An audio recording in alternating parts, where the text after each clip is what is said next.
they may have done. Kung may kickback malaki, kung hindi sinong gumawa niya, hinahanap natin. So that's the second part. The third part is what reforms are we instituting? What did we learn from all of this? From all of this catharsis that we have to go through? What have we learned? One of the things, isa sa pinakamahalagang bagay na maliwanag lumabas sa lahat ng mga investigasyon, sa lahat ng mga pangyayari, ay nawalan tayo ng transparency. Hindi nakikita ng tao kung ano talaga ang pangyayari sa loob ng pamahalaan. Kaya naman kung ano-anong ginagawa, walang nagsusumbong dahil hindi nakikita na itatago nila. Itong mga pangkaraniwan na tao o kahit ng mga opisyal kung minsan. Maalala ninyo, there was a case that a governor wanted to inspect a flood control project. Yung kontratista ayaw papasukin yung governor doon sa mismong may pulis pa silang kasama. Pinigilan yung governor. That's how bad all of the transparency situation was. Kaya tayo nandito ngayon upang i-roll out, let me use that word, the DPWH Transparency Portal. And ito ay isang sistema na ating binuo upang kahit sino, hindi kailangan opisyal, kahit sino na kung nais nilang maghanap na impormasyon tungkol sa isang project, tungkol sa project doon sa kanilang lugar, ay maaari nilang gawin. Kaya ito po, yan yung that is the title page. And let us use, namili kami para madaling pag-demonstrate, namili kami ng halimbawa, itong Eliseo Trinidad Access Bridge Project sa Pampanga River. Kung titignan ninyo, gamitin nyo yung search bar, makikita ninyo agad sa portal ang implementing office, ang contractor, ang halaga ng proyekto, ang accomplishment, completion date, at yung report. At agad-agad, kung meron kayong tanong, may issue tungkol sa proyektong yan, pwede ninyong pindutin ang report. Yan.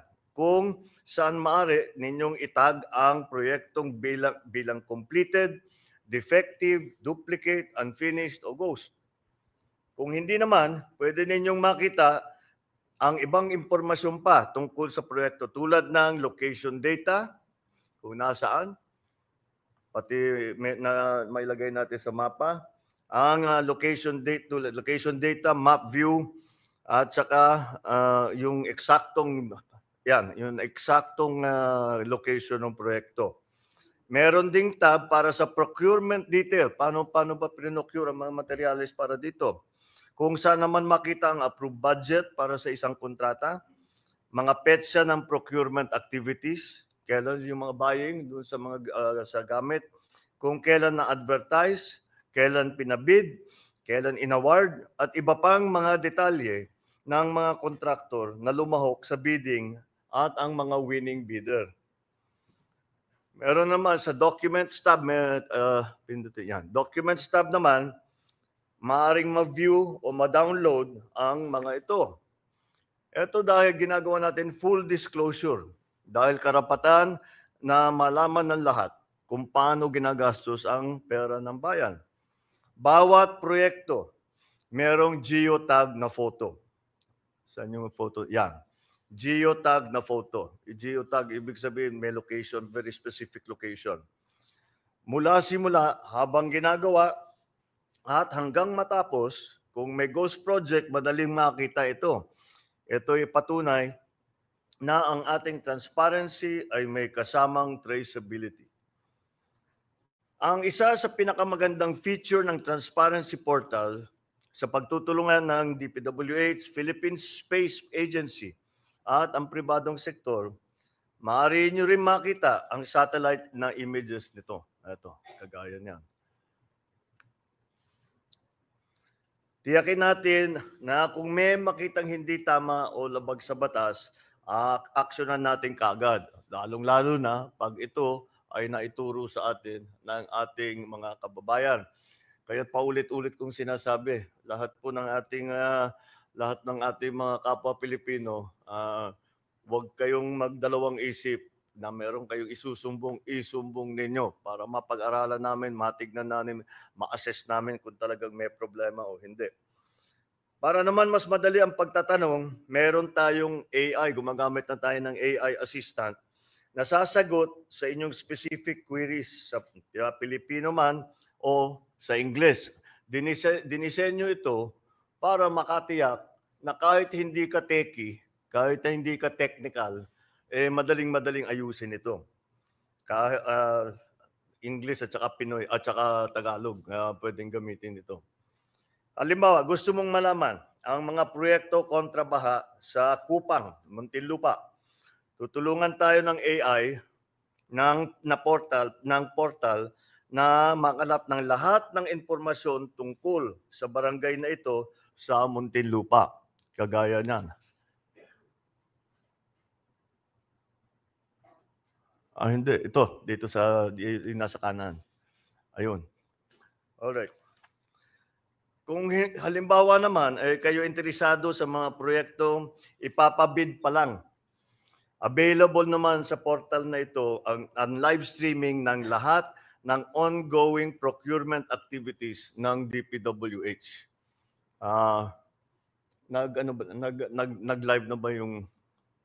Nag-live na ba tayo dito sa ayan. Ayan na. Kakasimula lang nito kaya tinatanong ko kung nag-live na mo, kung nag-live na nga. Ayan, yung pwedeng manood sa mismong bidding process.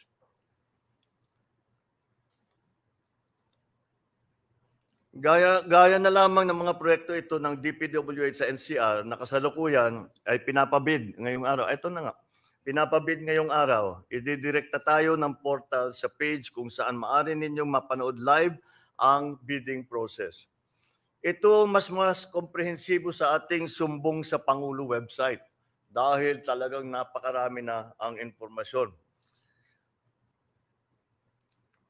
Ang Transparency Portal ay hindi lang isang website. Ito ay isang pangako. Ito ay isang sagot na digital na pader laban sa korupsyon ay magpapatibay sa ating paniniwala. Ang pamahalaan bukas, tapat at nakikinig sa sambayanan. Kaya hiyakatin natin ang bawat Pilipino na makialam kayo, magtanong at mag-monitor. Gamitin natin ang bagong portal na ito. Magkasama natin itayo ang isang bagong Pilipinas mas maayos, mas matibay na infrastruktura at buo ang tiwala ng tao sa kanilang pamahalaan. Maraming salamat. Meron lang ako idadagdag. Meron na rin palang portal, just as a postscript, meron na rin ganito ang SSS at saka ng PhilHealth. Kaka-report ng DICT sa akin. So this is one of the reforms na nanggaling sa aming natutunan sa experience na ito, sa kakaimbestiga, sa kakahanap sa mga proyekto na flood control na talagang marami ang problema. Kaya sa aking palagay, alam nyo, the sunlight is the best medicine. So open everything up to the sunlight because the people need to know. I hope that this will satisfy our need and our desire that with the process now that people have no faith in, na walang katiwa-tiwala ngayon ang taong bayan. Hindi mo naman sila masisi, pero wala silang tiwala sa sistema ngayon. Ay sana naman ito ay maibalik natin ang kumpiyansa ng ating mga kababayan sa ating pamahalaan. At I know it is just the first step, but it is just the first step. We will keep going on this. All right? Maraming salamat. Thank you. Thank you very much, Mr. President. Ang unang tanong po, Mr. President, kay Raquel Bayan ng Radyo Pilipinas. Good afternoon po, Mr. President. Sir, yung sumbong sa Pangulo Portal naging dito po, sir. There you go. Oh, Apo. there. Sir, yung sumbong sa Pangulo Portal, naging effective po siya kasi may direct access po kayo doon. Kayo po mismo yung sumisilip ng mga information na dinadala doon. With this transparency portal, sir, magkakaroon rin po ba kayo ng access dito? And if not, paano Oh, po sure. tayo makakasiguro na tama yung mga information na ilalagay dyan? Good question. Oh, tama. We have to, kasi kailangan talaga paulit-ulit natin tinitignan ito to make sure first of all that kasi baka mapalitan yung mga information, baka mapalitan yung mga numero, mga date, whatever it is. We will make sure, we will be constantly monitoring this. Mabuti nga na may AI na eh, kasi that makes the job much easier. That it will make sure that the data has not the base data has not changed. You can already program it to do it every second, di ba? So yes, we will employ all of those tools. Ang susunod na tanong, Mr. President, related pa rin sa portal, Evelyn Quiroz.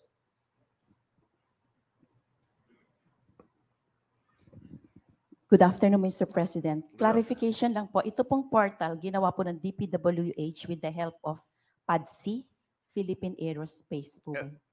No, that they came in doon sa satellite imaging. Opo. Doon yung pinipicture nung ano. Doon po sa... Oo, kasi pag may request kami na tignan itong project na ito. Actually monitoring din yan eh. I don't know if you noticed one of yung picture na pinakita namin sa iyo was a work in progress hanggang natapos. It was a flood control dike na mahaba. It started saan yun? DP yung tinitingnan natin kanina. Anyway, it was one of those and that's constant naman ang monitoring. Before hindi natin ginagawa. And then, follow up po, Mr. President. Pinakita po kanina dito yung actual bidding po sa isang lugar kung saan man pong DP District Office. Pero yung pre-qualification po ba, yung before po na actual bidding, kasama din po ba dito sa portal natin? No, because the prequel is not sa back na lang yung pupunta, yung sa yung the prequel is not done like that way. The pre-qualification is done in an office in pinag-usapan na kinokomperensiya yan. So it's not useful for anybody to watch it. Pero kung merong ginagawa doon sa pre-qualification, lalabas sa bidding yan eh. Ba't yan lang ang nag-bid? Ba't nawala si ganito, si ganyan, si ganyan, si ganyan? Di ba? Lalabas at lalabas yan eh. Mr. President, Baka last question na lang po. Sure. Yung pong sinabi nyo kanina, nag-start po yung from anong agency, how much, sino po yung contractor, yung pang hanggang sa matapos, meron po tayong picture from start to finish.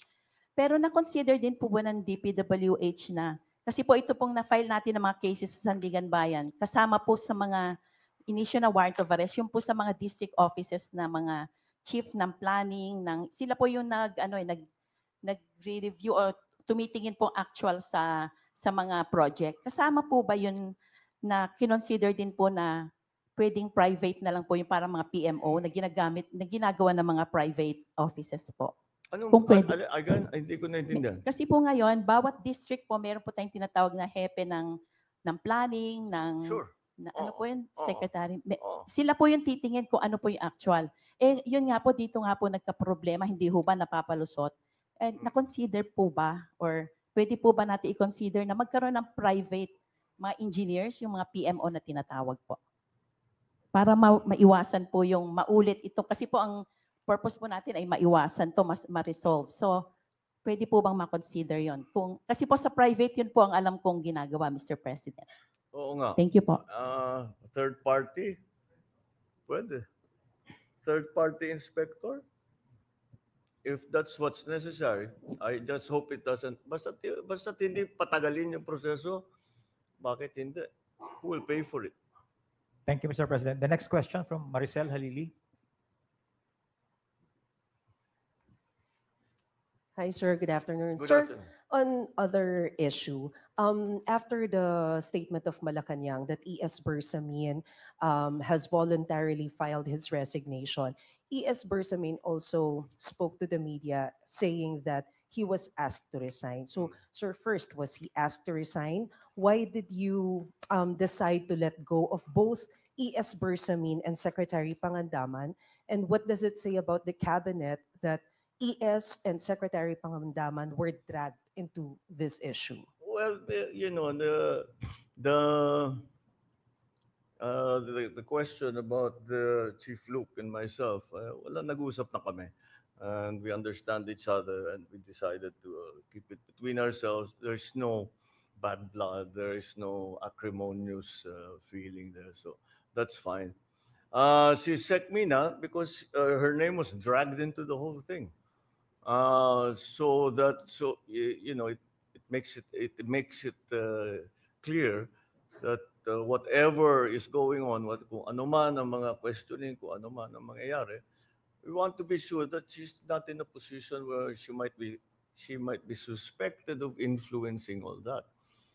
Kasi when she's out of government, wala na siyang influensya. So hindi mo masasabing inayos niya yung kaso niya. Thank you, Mr. President. We have time for 2 more questions, Mr. President. All right. Anna from GMA News Online.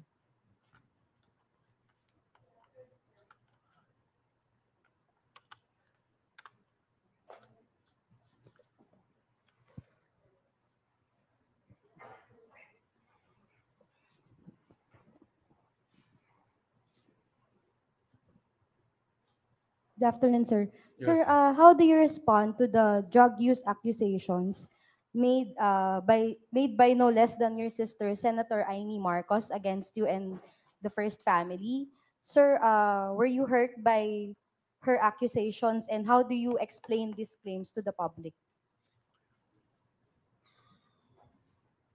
It's anathema to me to talk about family matters generally in public. I do not like to. We do not like to show our dirty linen in public. I'll just say this much. For a while now, we've been very worried about my sister. When I say we, I'm talking about friends and family. And the reason that is because the lady that you see talking on TV is not my sister. And that view is shared by our cousins, our friends. Hindi siya yan. Hindi siya yan. So that's why we worry. So we are very worried about her. I hope she feels better soon. Sir, quick follow-up lang po. Nagkausap na po ba kayo, sir? Or do you intend to talk to your sister? We don't really, we no longer travel in the same circles, political or otherwise. So no. Okay, thank you, Mr. Thank you, President. Thank For you. the last question, Kat Domingo, ABS-CBN. Good afternoon, Mr. President. Sir, we understand that you earlier mentioned that you do not want to dignify statements from former Oh. You do not want to dignify statements from Yeah. former Ako Bicol Party List Representative Zaldico, but he came out with a recent video claiming that you received over 50 billion, if I'm correct, in kickbacks. Yeah. We know that you don't want to respond to this anymore, but the public begs for your answer. How do you actually convince the public that in this battle of he said versus you said, how do you convince the public that you are the more credible side of this story, and how do you respond to his allegations directly? Well, look at the quality of the statements. Alam mo, how mahaba nang naging mga usapan natin tungkol sa fake news. Anyone can go online and make all kinds of claims and say all kinds of things. Paulit-ulit. But it means nothing. For it to mean something, umuwi siya rito. Harapin niya yung mga kaso niya. Kung meron siyang gusto sabihin niya. Malalaman naman ng tao yan eh. Patunayan. But come home. Come home. Ba't ka nagtatago sa malayo? Ako, hindi ako nagtatago eh. Kung meron kang akusasyon sa akin, nandito ako. Gawin niyo ang pareho. At para patas lang naman. Okay. Thank you very much, Mr. President. That ends All our right. press conference Thank you. this afternoon. Thank you very much. Good afternoon.